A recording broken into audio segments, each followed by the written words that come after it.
Jennifer Fraser, thank you so much for being here. Jennifer is the author of The Bullied Brain, Heal Your Scars and Restore Your Health. Jennifer documents extensive brain science to draw on her innovative strategies. She's also a consultant using evidence-based practices to transform outdated bullying and abuse cultures into happy, healthy, high-performing ones. Amazing. Jennifer also writes a great series for Psychology Today called The Bully Brain. Please check it out. Jennifer, thank you so much again for taking part in this conversation titled Navigating Workplace Bullying, Finding Resilience and Feeling Joy Even in Crisis. Hello there. Hey, Andy, thanks so much for having me. I'm really excited to discuss this with you. You take such an interesting perspective and approach to this issue of workplace bullying. Um, and so I want to get right into it. Let me ask this first, because I've read a lot about you. This is the first time we've really had a chance to talk, and I'm so interested in all that you have to bring to this issue. So you say, as it pertains to incivility, aggression, bullying, learn to work with your brain, not against it. And I have a feeling that I've been working against my brain for much of my life, let alone my professional career in television in New York. Can you just start with that and give us a general framework? Yeah, well, I mean, as you know, as anyone listening knows, we live in a society, we live in a culture that ignores the brain. So in my title, I was playing with that a little bit. I'm the same as everybody else. We all bully our own brains because we ignore them.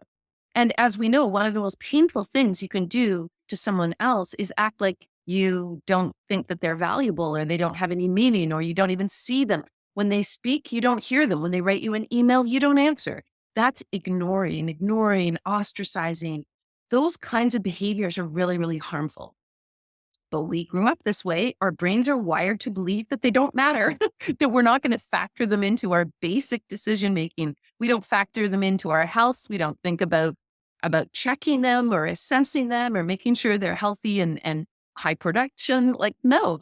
So I came at this whole subject through a bullying crisis. I would never have gotten to the place where I was doing a deep dive into the brain science if I hadn't been confronted with a social norm that was telling me that bullying didn't matter. It wasn't really a problem. How come I was having this big reaction? And I'm a researcher by training. My PhD is in comparative literature. We were trained to take information, expertise out of the silos where they don't talk to each other and put them into Yeah. the arena, see how the conversation changes. So I took bullying and I put it into the arena with the brain. And that combination was pretty shocking. Yeah. How did the bullying that you experienced or that you observed or both manifest itself, and how did it affect you? Ooh, that is a long answer because it affected me on a whole variety of ways that really fascinated me. I mean, as a person, no, it wasn't fascinating to be very ill. It wasn't fascinating to be incredibly riddled with anxiety or start to have panic attacks or none of these things, suffer depression. I mean, these are just, textbook responses to being in a culture in the workplace that's highly abusive. I mean, it's just so well documented in the research, but most people don't know the research. So I had all the textbook reactions. On the flip side, though, again, I'm a very privileged person to have had extensive academic training and education. And because of that, you know, the physical, human, feeling, caring part of myself really suffered. The academic part of myself started looking at the research, going, okay, everybody needs to know this. Yeah. This is incredibly serious information and it's life-saving. And I've got to get it out there as an educator. That's all I can really focus on. Yeah. And was it one person? In my experience in television, it was usually either the CEO, the top person, or the number two, who was spending a lot of time making sure that his relationship with the top person was solid so that he could misbehave and be ill-mannered as much as he wanted. Was it one person? And usually these things kind of become entire toxic environments, but was it one person who was doing the bullying in your experience? No, it's more what you describe as the way I think about it and the way I talk about it in my writing is it's really like a contagion. You Yeah. get a toxic environment because the individual who, so if you say the CEO, if the Yeah. CEO or leadership of a company is abusive and uses bullying as a model or technique for whatever they think is it's going, psychologically they're driven to do it. We can get into the brain science behind that if you like. Yes, But please. basically, if you have that kind of contagious person at the top, just like you say, the next in command, well, the next in command is going to infect other people in the workplace because that's what happens. Abusive behaviors are highly infectious. And in fact, I mean, the research shows if you're a workplace that tolerates even microaggressions, those microaggressions are really good cover up for more abusive practices that are underneath the surface. Why? Because the environment's toxic. If you live in a city that is highly polluted, you're not going to notice a noxious gas that could kill you. But if you're in an environment where it's so heavily polluted that you can't really sort out the smog or the smell, or then you are at risk of really becoming ill. And that's exactly what bullying's like. Yeah. And so before, because I want to talk about microaggressions, because you have some really interesting things to say about those kinds of things happening in the workplace. But let me ask you first, it just seems somewhat intuitive, but it's not, that treating people generally well will be good for you and others, even if you're doing it for self-interest. That if you treat people well, that they'll work harder, work better, be happier to come to work, be happier to stay at work. But it doesn't seem like very many leaders approach it that way, at least not in my experience. So let me ask you this. You talk a lot about how bullying has been normalized in the workplace and maybe in society too. We can talk more about perhaps the political discourse in this country and around the world, but let's keep it to the workplace for a minute. What do you mean when you talk a lot about how these behaviors have been normalized? Well, the analogy I use for that, and I use it at the start of my book, The Bullied Brain, because it's a really good way to get us to understand. If there are young people listening to this, they might not quite get it, but they can find their own version. But for people you are in my age, we remember that when we were growing up in our formative years, so this is all wiring and sculpting our brains. Just a quick sidebar that everyone needs to understand. The brain is neuroplastic. It is not hardwired. You're not born with a certain brain and that's what you have for life. And after the age of 5, it doesn't change. That's debunked. That's not true. Neuroscientific research is conclusive and extensive. Your brain will change until your final day on the planet. It's highly affected, especially in your formative years, by your culture, by your environment that you're in. That can be home, school, sports, arts, higher education, and the workplace. All those things are sculpting your brain. What's really exciting is all of us have the ability to change our own brains, just like we can change our own bodies based on what we practice. Now, our society hasn't taught us that, but it is just, again, it's a conclusive, peer reviewed, replicated scientific fact. So if you take anything away from your and my conversation, I will hope that you take away the understanding that no one can sculpt or wire your brain to be anything you don't let them do to you, because you could always put in practice things that will neutralize and change what they've done to you. And that's empowering. You have as much power to affect the health and the high performance of your brain as you do your body. Okay, so let's put that to the side. Here's the analogy to answer your question. The Please. analogy I use is smoking. When you and I were growing up, Andy, everybody smoked. Yep. Your parents smoked, your grandparents, your workplace, everybody smoked, the airplane, bars. Your doctor smoked a cigarette while he wrote you a prescription. Yeah. Everybody smoked. It was normal.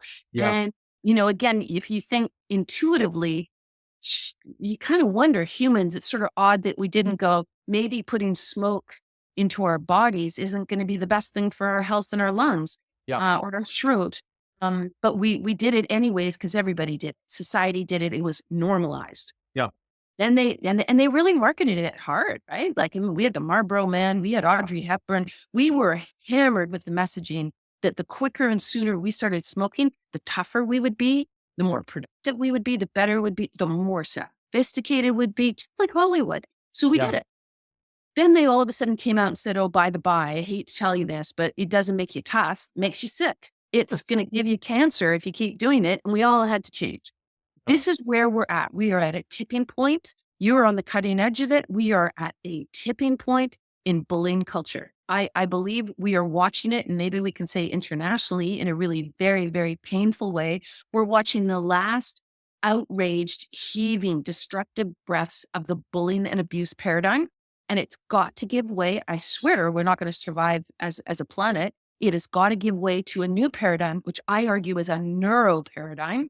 It's brain informed. When we start factoring in our brains, which is our greatest gift, along with our body, we can change everything. We can even change this entrenched culture that we're stuck in right now that keeps telling us that bullying's really good for us and it's gonna meet the bottom line, etc. It's all myths. It's none of that's true. Yeah. I'm just fascinated by what you're saying. I think it's so interesting and so important. So let me ask this. I have to ask this before we get to microaggressions because I can't help but get my own stuff in there. So when I went to college years ago, I was in a fraternity and there was quite a bit of hazing. And I won't go into the kind of hazing, but I hated it. But I lived in the fraternity house, and if I quit, if I walked out, I would have nowhere to live. So I was kind of stuck. But during Hell Week, they did some really bad things to us, I think. Not where you were drinking and you might die, nothing like that. But just I didn't like it. I hated it. But some of my fellow classmates, the other pledges, thought it was kind of fun and funny and couldn't wait to do it to the people next year. And I said to myself, and I said it to the fraternity, I go, you try to do that next year, I'm going to report you to the university. I was so ashamed of what had happened to me, that these people could do this to me, that, these were people who were just 1 year older than me, 2 years older than me. They were supposed to be my brothers.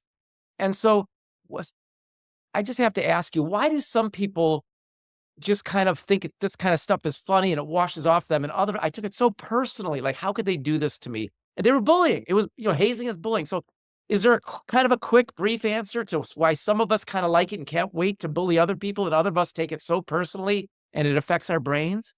Oh yeah. Let's do a quick run through that'll map out exactly who you were in that scenario and who the people are that said that they liked it. Okay. Yeah. So what we have to all understand is that our brain constantly, every minute that we are interacting with one another, we are navigating on an unconscious level. Our brain is doing this, our nervous system is doing this, and our body is doing it. And we're not aware of it. It's unconscious.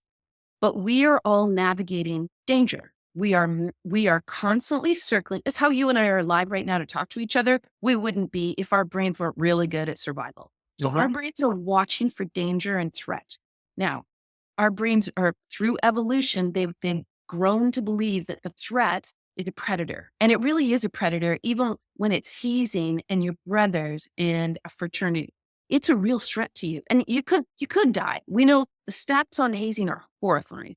The kind of damage that they would have done to your brain arguably is pretty worrisome. Again, quick sidebar for everybody listening.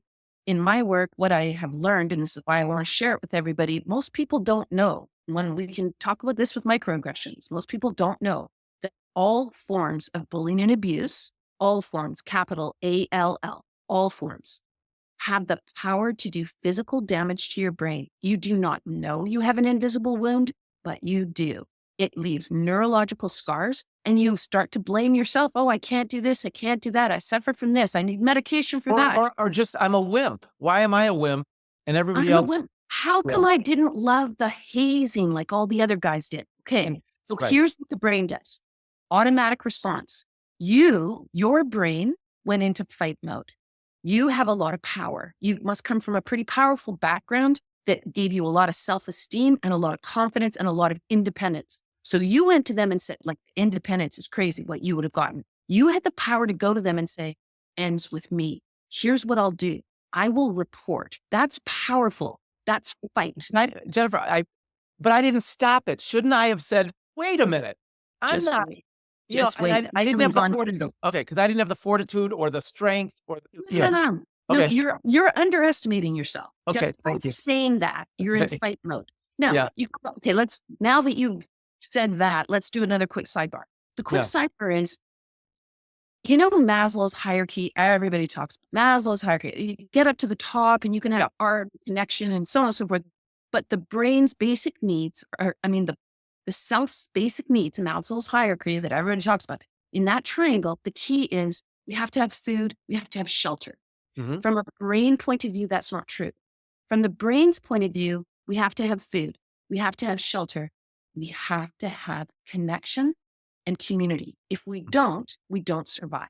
The brain needs connection and community, or it doesn't make it. And there's horrendous research I can share with you on how we know that. It's so awful, you don't even want to hear it. But the bottom line is, trust me when I say, the science is very clear. You could not afford, as a young person, just as you said, I lived there. It was your community. It was your family. It You was my couldn't safety. afford, it's your safety. You couldn't afford to go against a group, but you still did. You took a fight stance and Yep. said, if you do this, I think this is sick. What you're doing is wrong. I will not participate. I will report. That's a Yes. power play. Okay.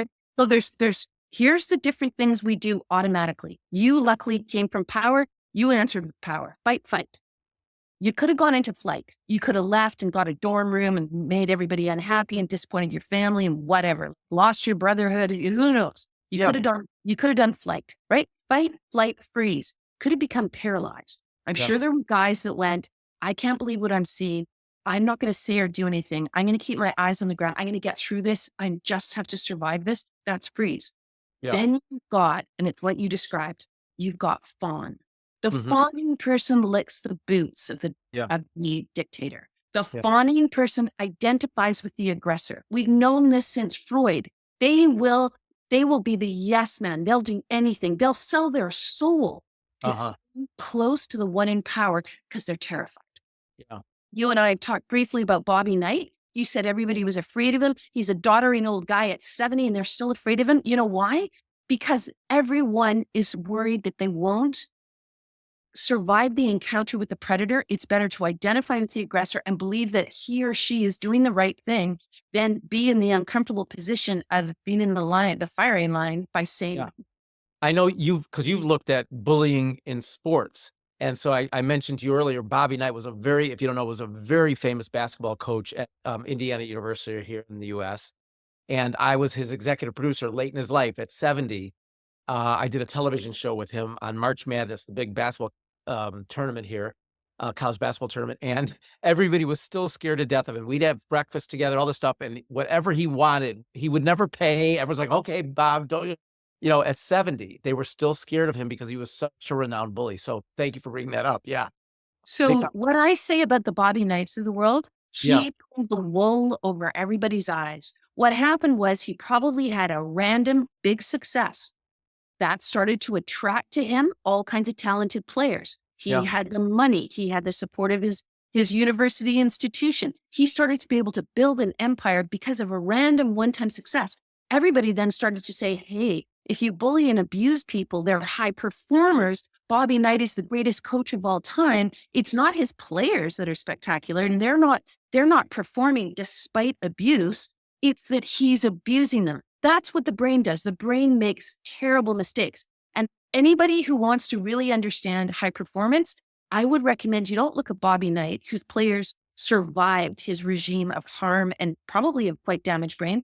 Take Yes. a look at Steve Kerr. You want to see success? Yeah. Look at Steve Kerr. He Right. is a basketball coach. Phil Knight is a basketball coach. John Wooden is a basketball coach. They are 10,000 times more successful than Yeah. Bobby Knight ever was, but they all treat their players with empathy and care and humanity. So Bobby Knight, let's just think high performance in the workplace because it's one of the biggest myths out there.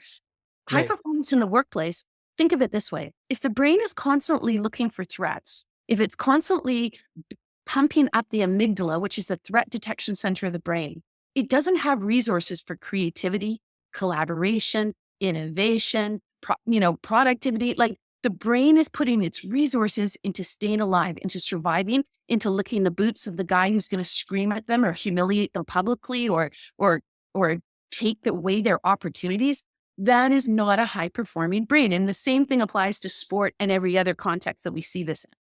So can I just assume that you have not found any data that would suggest that when someone's treating you with some form of aggression, lack of appreciation, incivility, that there's no data that you found in the brain where you work harder and better when you're being managed by someone like that? So I love that you asked that question because I usually sort of create that question myself when I give presentation because I present a lot in front of sports Yeah. and high level sport and elite sport. And they have been sold the belief system, some of them, that in fact, and I read a chapter about this in my book, Abuse is a Necessary Evil for Greatness. Yeah. So in the book, I really focus on the film Whiplash because Whiplash was unpacking how is that really true? And it showed us all a highly abusive situation. And that was the abuser's argument. I have to do this to find, the person that's the great talent, the greatness. I have to do it to all of you to make you great. That's Yeah. the lie.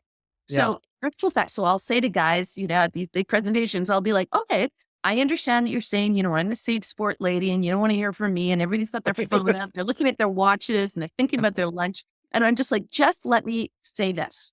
I say, fair enough. I know you don't want to hear this because you are being led falsely to believe that caring about safety means that you won't attain greatness. And you have to sell out safety and humanity and civility and care and compassion. All that has to be like taken off the table. And I say to them, I've got so much research, I can't even fit it into this room. If I stacked up all my papers from doctors and psychiatrists and educators and sports experts and psychologists and neuroscientists and neurobiologists, we couldn't even, the room would be full. Can you just give me your research? All I want to do is see the research that says, in actual fact, abuse is a necessary evil for greatness. And I know they have no research. There's not a single scholar, no academic, no expert that will put their name to any form of research that makes that argument. But we as a society, it's like we believe smoking made us tough. We Yeah. still need that outdated myth. Oh, Brilliant, Jennifer. Just brilliant. Okay. So, because I have another personal story that I want to share, but I want to get your expertise first. You mentioned microaggressions, kind of off color remarks, slights in the workplace, these kind of things. And I want to mention two real quick things. I acknowledge, by the way, my privilege. I acknowledge my white privilege, if you want to say that. In my career, I had certain advantages that other people didn't. But it didn't matter. I still got bullied. We all can be bullied. I don't care what your station is, where you started, where you ended, high profile job, high status, low status, union jobs, nonprofit, and all that. But I wanted to mention one particular circumstance, but I'd like to get your view of how these things take place, because nobody threw a stapler at my head. Nobody sexually harassed me. That's not what my experience is, and that's not the issue that I'm really addressing here. And I don't think it is yours either. There are some laws about that, but we'll put that aside for a second. So my question is, how do these things, these microaggressions, affect the brain and affect people's performance and feeling in the workplace? so what happens is we've been led astray again by our society because we have laws that are laid out that tell us that if somebody harms someone else's body, then the law takes that very seriously. There's criminal charges, there's likely conviction, right? And that's because we have this outdated system at work. We are not using. So it's interesting. Let me just sidebar for a second. I Yeah. was asked to speak in front of the Massachusetts Senate about the science. So the Massachusetts Senate is trying to make a decision. They're really wanting to pass a psychological safety law, but they're not sure which one they should do. So I was brought in on one side, and there's another side. The other side says, and they were written that there was a wonderful article written in the Boston Globe. And in that article, the journalist did a fabulous job. They laid out the both sides. So they laid out the side, but they ended on the lawyer for the other side, not what I was arguing. Okay. The lawyer said, you know, like, it, I understand that this is important. Psychological safety is important, but you cannot hold the institution accountable because it's really about mindset and it's really about integrity and you can't measure it. And I was so mad that Yes. I was like, okay, the last thing that's going to happen, we all know, is that they're going to publish a letter to the editor written by a Canadian. It's not going to happen. But I was so mad. I was like, Boston, I'm going to tell you what I think anyways. Yes. So Good. you Good. only have 200 words. So I wrote to the Boston Globe and I said, look, that's incorrect. I mean, lovely, the lawyer's doing his job, and of course, but the law is out of date. Here's what the science says. The science says you can absolutely measure what has happened, what happens to a person from these kinds of repeat chipping away slights, microaggressions, insults, off-color jokes, kind of maybe harassment-y type of blocking opportunity, taking your work and calling it their own. We all know the myriad of ways where you can be really targeted in the workplace. Doesn't matter who you are. And yes, I acknowledge privilege too. And I can't even imagine what it would be like for someone who doesn't have the privilege being put in these horrible situations. Right. So what does it do to the brain? And can we measure it? Yes, we can. Can we see it on a brain scan? Absolutely. Can we see it on an fMRI? Yeah. Can we do a biomarker test and see if cortisol is shooting up in the body? Yeah, no problem. Spit test? Yeah. Can we measure heart rate? Yeah. Can we measure blood pressure? Can we see that there is ultimately lots of health implications, gut responses that are going to result in illness? Absolutely. But here's what we see on the brains. If you are if you are constantly being bathed in a toxic environment at work, even if it seems as small, it's not the stapler being thrown at your head, but the Right. law tells you that if the stapler got thrown, you would be hurt. And the law tells you that if you're suffering this repeat chipping away at your sense of selfhood, that you just don't need to worry about it. Why? Because they don't look at your brain. Here's Yeah. what your brain would look like. What they have found in the research is if you have 3 kids and one kid's being physically abused, okay, staplers got thrown at their head multiple times. You've got Yeah. another kid that's being sexually abused, and that's Yeah. happened, repeat. And then the third kid is being verbally abused. Okay, they've had the yelling in the face, they've had the put downs, but no one touched their body. Hmm. Those 3 brains look very similar in terms of the abuse that they've suffered, and the So, abuse is physical. yeah. What sign of abuse do we see? We see an enlarged amygdala. The threat detection center is getting all the resources and energy. We see a shrunken hippocampus. The hippocampus is the learning and memory center of the brain. And guess what? If it's constantly being in a toxic environment, it's getting cortisol. Cortisol is a corrosive stress hormone. It should be shooting up to save you when you're facing a saber-toothed tiger or a guy throwing a stapler, but it is ill prepared to deal with 21st century microaggressions that are meant to make you feel like you don't matter, you don't count, you're Yes. not worthy and you don't belong. Those are deadly things for the brain, even though the Yeah. law doesn't recognize them. And so the hippocampus looks shrunken. Here's one final other example. The corpus callosum, which is it's the bundle of fibers between the left and right hemisphere. It's critical for performance, but those 2 hemispheres are talking to each other 100 miles an hour. So the corpus callosum gets myelinated. That means it gets like insulation on the wires that have to do with the importance of electrical super fast communication. It gets eroded when you are in that kind of an environment. And everyone's telling you it's fine. How come you're so upset? It's not a big deal. So bad for you.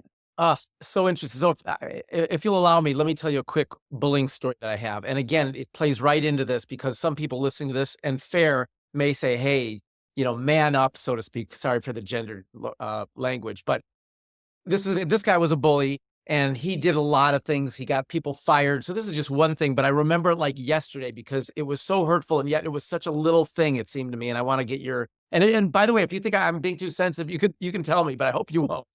So I was, I think my position was vice president of original program. I was head of content at this a sports media company.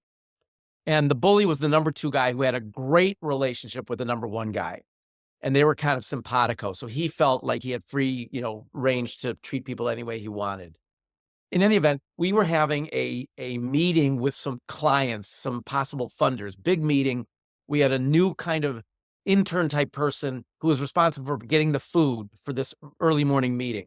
Well, the food didn't come. And this guy's frantic. The CEO's frantic because we have to have food and drink, bagels and orange juice and stuff. So this kid's frantic. What do I do? They didn't deliver the breakfast.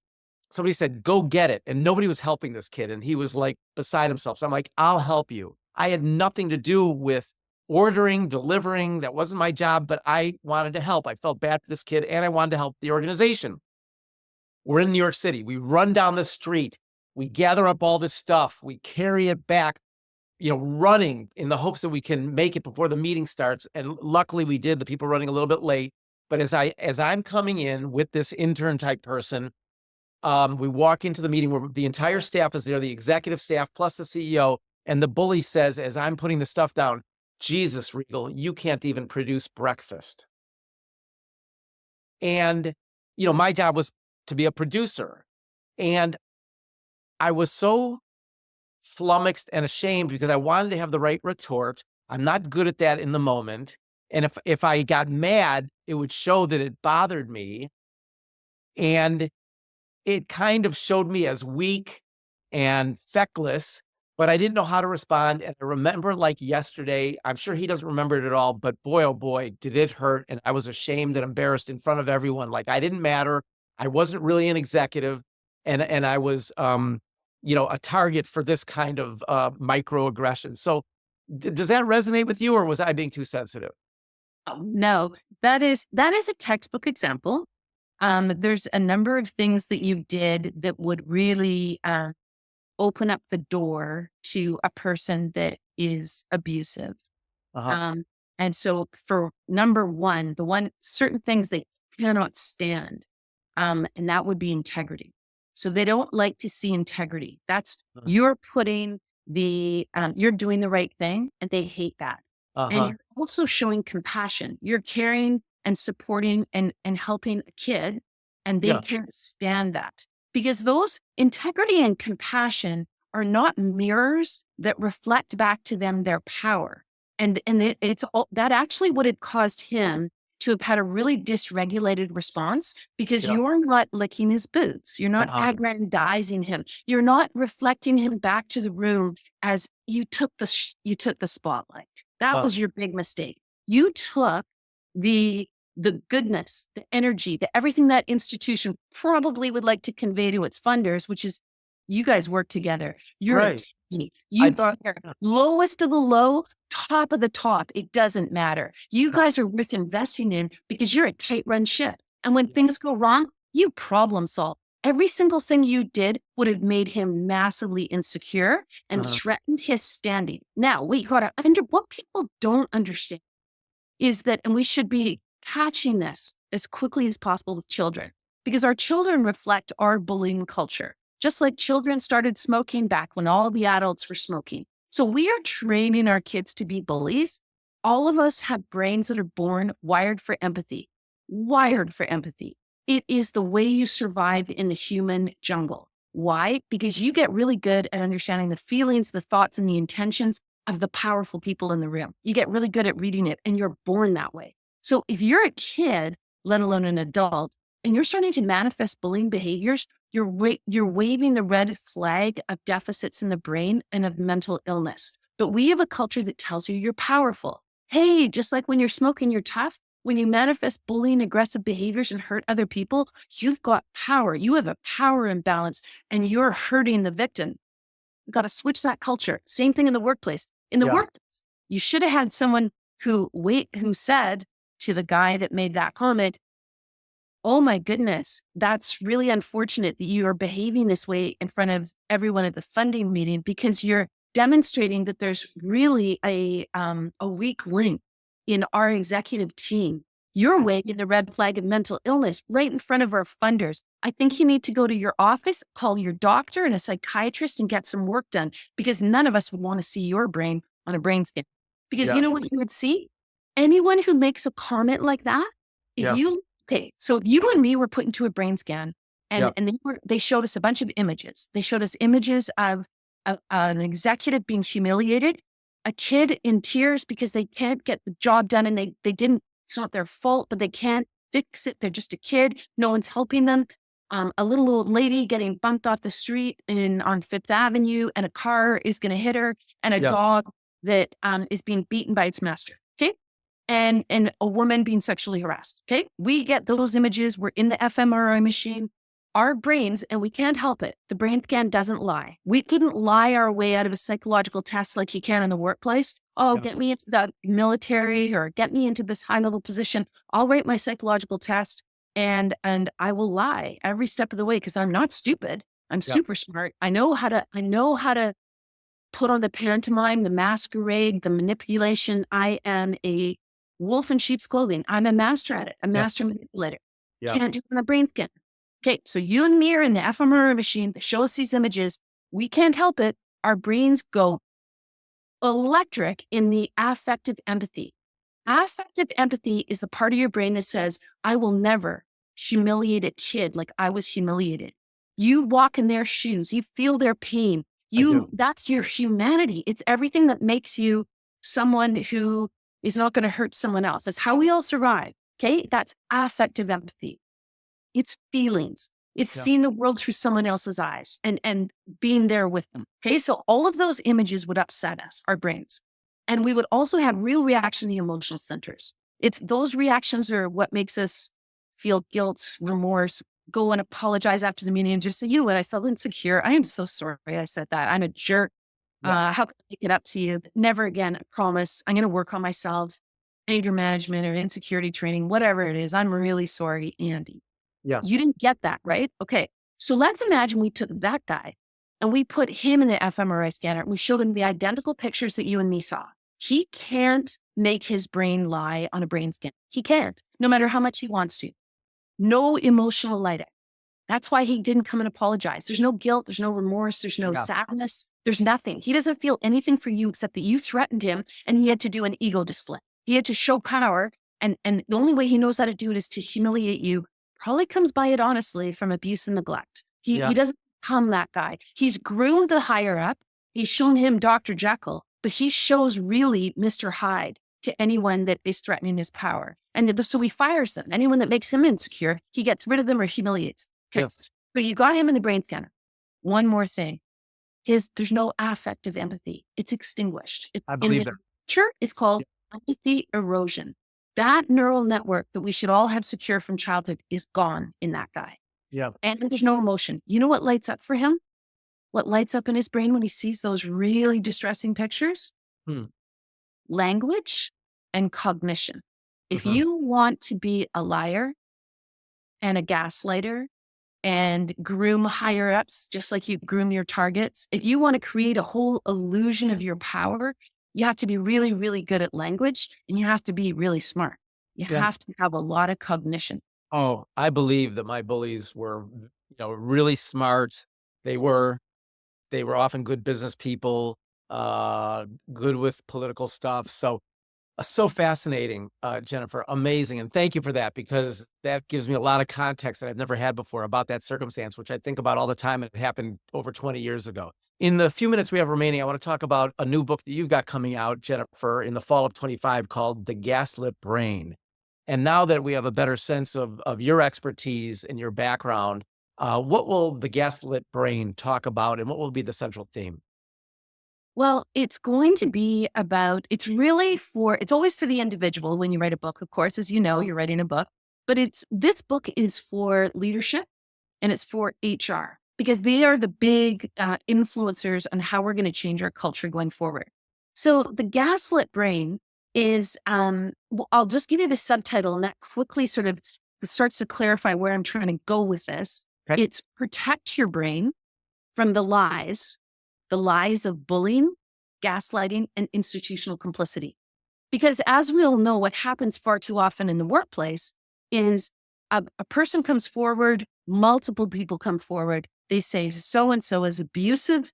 This is what he or she is doing, or this little team is doing. It's really destructive. They're causing immense harm. They're putting the company at risk. And HR is put into the extremely awful position far too often of saying, you know what? You're a problem.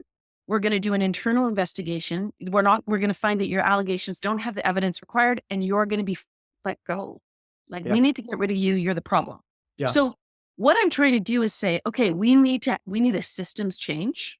We need to exit the coercion control model. It's not working. It's not good for the 21st century. We need to change our attitude with complainants. People that come forward and tell us the difficult truth about what's going on are our most valuable employees. They've got fight, they've got courage. They're telling us the straight goods. They're so courageous. They're truth tellers. And those people, what we find in business is if you protect those people and you protect their brains and you respect them and you hear them and you let them be a valuable contributor to what's going on. There's an extensive research project out of Harvard, 15 years of data, and the 15 years of data shows if your company does that, you will be more productive and more profitable. But we operate under the myth still. We've got all these outdated myths, especially since we ignore our brains. We operate believing that if you get rid of the whistleblower and you just keep the status quo, then you'll just lurch forward with what you've got. And it's because of what you know. And the brain doesn't like change. The brain loves the status quo. Just, a really good example of this is fitness. If you have been sitting on the couch and watching Netflix all through COVID, It's Yeah. going to be hard to get off the couch and start jogging or Yeah. biking, whatever. We know this. And the brain will tell us, don't. Just I put don't the like. on the chips. Let's calm down. We'll do it tomorrow. The brain is our worst enemy that way. But Yeah. when we tell our brain, you know what, you got to just do it. It's called activation energy. Just got to do it. We got to change the status quo at work. Hard to do. It's not a quick fix, but we got to change. And it's going to make our company more profitable and more productive. And it's going to keep talent. And it's not going to have high turnover rates, and it's going to be healthy, and so on and so forth. There's nothing to lose by doing it. We just have to get Yeah. our brain to one side and encourage our brain and promise them that in 6 months, it's going to feel a lot easier and be a lot more inspiring and exciting. But it's a systems change book. I'm really trying to get, corporate workplaces in particular, because they lead and they're influencers, get them to understand this is the best thing possible. You're stuck in this destructive, like, broken record. Like, you look at the workplaces, Harvey Weinstein, Jerry Sandusky, like, how many times do we have to read about Boy Scouts and the Yeah. police force? And it's like, no, we can Yeah. change. And we should, and we have to. And your expertise and your research is amazing. It's important, it's helpful, and it's fascinating. And I thank you for that. It's what a conversation. I've learned so much. I'm sure everyone watching and listening would like to learn more from you as well. What's the best way to contact you, Jennifer? Well, the best way to reach me is through my website. So it's bulliedbrain.com, and there's a contact form. And if you say that you're a part of Andy's summit, I will answer you. I promise 100%. Might take me a little while, but I promise an answer to whatever it is that you'd like information on. I'd love to end on one Please. fast note that we didn't have time to talk about, but I want your listeners to know. In the research, I learned all this information about how all forms of bullying and abuse damage the brain. But I also learned, and I built into the book every step of the way, your brain is wired to repair and recover. It is a miracle what it can do. There are evidence-based, like science-based practices to follow. They're not expensive. They're not difficult. They take time, but they are very clear. They're common sense, and they're very doable. And I just want you to know that if you have been hurt, if you have been bullied, that doesn't matter. You can totally change your brain through neuroplasticity and get it right back to organic health. All of us can. Great point. Positive note. Thank you. And it is possible. You're not alone. And the research proves it. So thank you for that, Jennifer. One final word from me. We call ourselves bully targets, but now let's aim to change the workplace for good. Thank you for watching.